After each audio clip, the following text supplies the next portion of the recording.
Bonsoir à tous, bienvenue en direct sur KTV. Nous sommes le mardi 19 novembre et à la une de ce journal, un nouvel engagement pour la formation professionnelle des jeunes a été signé ce matin entre le vice-rectorat et le RSMA. Pour l'éducation nationale, il s'agit d'une première solution au décrochage scolaire. Pour le RSMA, il sera question de diversifier son offre de formation, d'augmenter sa capacité d'accueil et de réorienter les jeunes vers des formations qualifiantes en vue d'une montée en compétences. Alors comment ce partenariat va-t-il fonctionner? Quels nouveaux secteurs de formation seront valorisés? Un sujet signé Marion Tellier. Ils se sont ce matin rencontrés au lycée hôtelier de Kaweni pour la signature d'une convention. Le RSMA et le vice-rectorat ont ainsi officialisé le renforcement de leur partenariat avec un nouvel engagement pour la jeunesse. On a beaucoup de points communs, on partage des valeurs communes. Le vice-rectorat a des soucis de décrochage scolaire, donc il deviendrait prescripteur du SMA.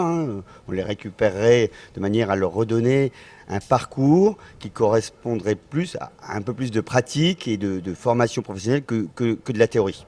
Ça, c'est le premier point. Le deuxième point, le vice-rectorat a des plateaux pédagogiques de qualité. On a des plateaux pédagogiques de qualité dans d'autres domaines. Donc plutôt que d'avoir les deux mêmes, l'idée, c'est de partager ces plateaux pédagogiques, que vous appelez plateaux techniques également, de manière à mettre en commun les compétences de nos formateurs et les capacités de nos plateaux. Le deuxième objectif de la convention concerne cette fois les élèves désireux de monter en compétences. Ils pourront ainsi être réorientés par le RSMA sur des formations qualifiantes proposées par le vice-rectorat. Le jeune, évidemment, il va vouloir augmenter ses qualifications. Ça, c'est un besoin aujourd'hui du territoire, d'avoir des cadres intermédiaires. Et normalement, il doit poursuivre ses études dans les formations proposées par le vice-rectorat, que ce soit des baccalauréats professionnels ou des BTS. Et donc, vous voyez, on crée tout un parcours qui accompagne nos jeunes, souvent en situation de décrochage, vers des métiers qualifiés et des métiers dont on a besoin sur le territoire. Gilles Albou, vice-recteur, et lieutenant-colonel Frédéric Jardin, chef de corps du RSMA, ont à ce titre visité les locaux du lycée hôtelier et ses plateaux techniques. Après la cuisine et l'arrière-cuisine, c'est au restaurant d'application qu'ils étaient attendus par les élèves, un émerveillement pour les papilles, mais aussi et surtout une mise à l'honneur des formations en hôtellerie-restauration proposées par l'établissement. Des formations pour lesquelles tout semble garantir un avenir prometteur. L'insertion dans l'hôtellerie-restauration à Mayotte, je pense qu'elle est bonne et je pense qu'elle va aller s'améliorant. Vous savez que le département a des projets de développement, notamment dans le tourisme. Vous savez qu'il y a de nombreux projets d'hôtels.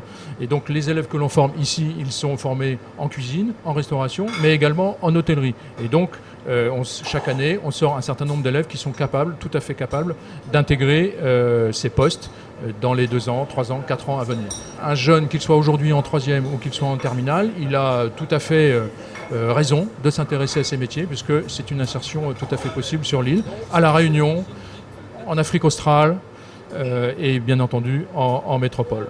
Avec 155 000 jeunes de moins de 25 ans, l'enjeu de la formation et de l'insertion professionnelle figure parmi les priorités de l'île. La complémentarité et l'association de ces deux systèmes de formation se présentent donc comme une première solution pour redonner confiance à la jeunesse. Toujours, le vice-recteur Gilles Albou était sur notre plateau ce matin. Il est revenu sur l'ouverture partielle du collège de Bouéni qui a eu lieu hier.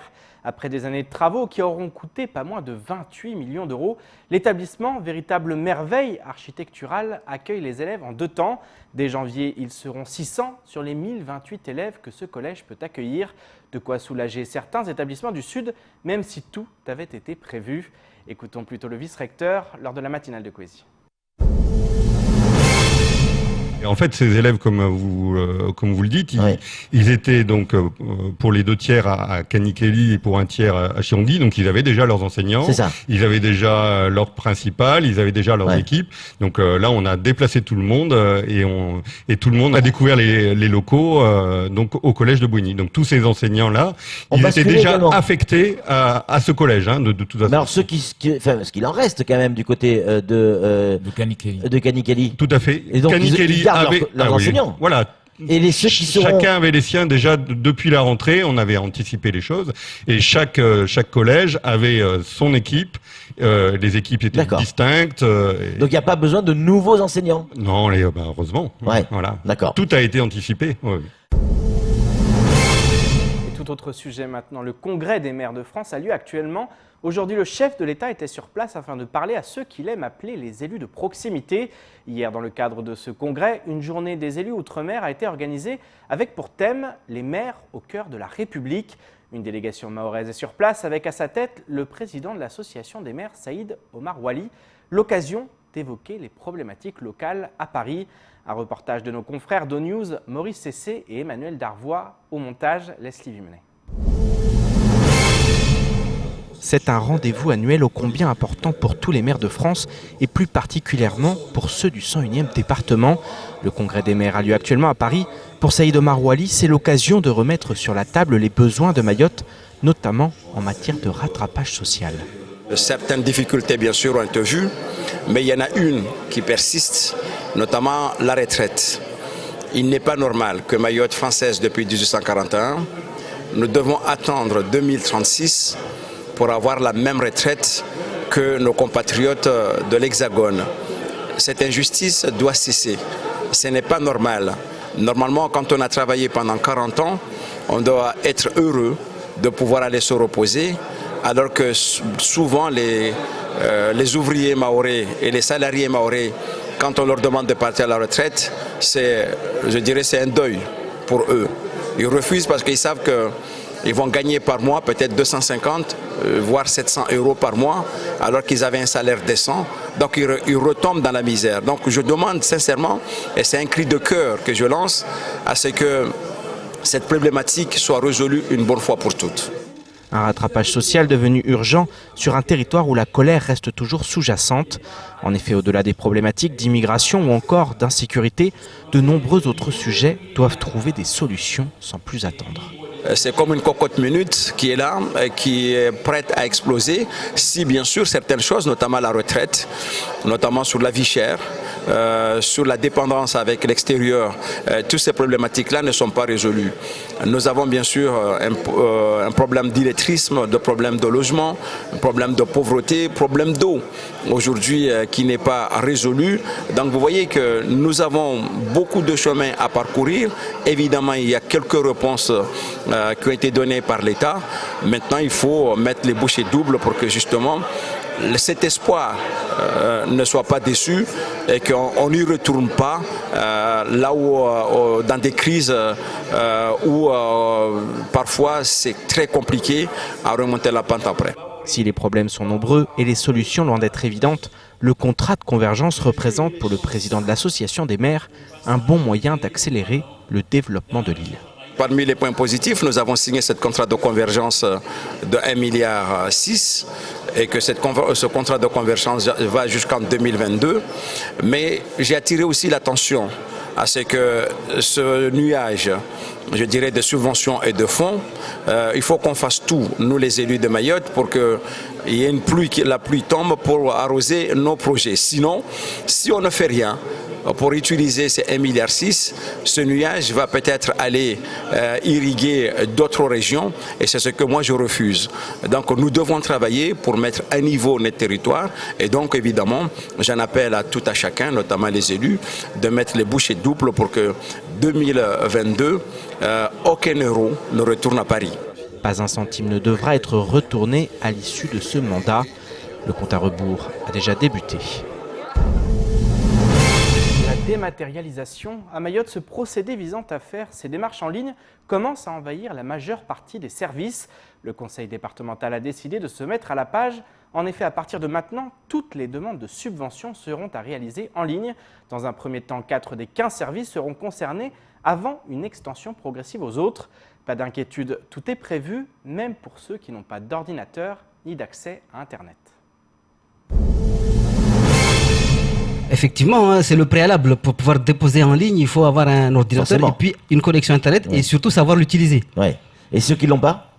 Ceux qui l'ont pas, ben, on suppose qu'ils trouveront les moyens pour soit prêter ou utiliser l'ordinateur d'un ami ou ainsi de suite. Et puis aussi, je peux dire que le conseil départemental est investi dans des cyberespaces, en fait, dans des espaces numériques, parce que le terme c'est espaces numériques, qui sont implantés un peu partout sur le territoire. Donc justement, c'est pour éviter Vous donnez accès à Internet à tout le monde. Ceux qui n'ont pas la possibilité d'avoir Internet à la maison, ils pourront éventuellement accéder à Internet via ces espaces. On peut toujours éventuellement avoir un contact téléphonique ou demander à rencontrer le porteur de projet pour éventuellement échanger sur le fond.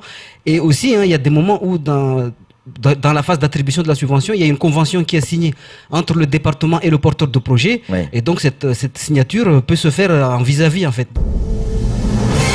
Il est temps de faire le tour du reste de l'actualité locale avec notamment la demande de rencontre des sapeurs-pompiers ou encore les perturbations sur le trafic des barges. Au montage, Leslie Vumenet. Les sapeurs-pompiers de l'aéroport ont envoyé un courrier à la présidente du SDIS ainsi qu'au président d'EDIS Aéroport de Mayotte afin de demander à nouveau une réunion sur la future convention qui liera le SDIS à EDIS. L'organisation syndicale explique, je cite, « À la suite de notre préavis de grève qui a été envoyé à la préfecture de Mayotte, mais aussi à vos instances respectives, nous venons par le présent afin de vous demander la mise à disposition de la nouvelle convention que vous devez mettre en place dès le 1er janvier 2020 sur la mise à disposition des sapeurs-pompiers professionnels du SDIS 976. Après notre demande formulée, la préfecture de Mayotte n'a pas répondu favorablement à notre demande vu qu'elle n'a pas convoqué les 4 instances dans une réunion afin d'échanger et trouver une issue favorable sur le mouvement social à l'aéroport de Mayotte. Les sapeurs-pompiers de l'aéroport demandent la non-modification de la convention actuelle et sa poursuite jusqu'au 31 décembre 2020.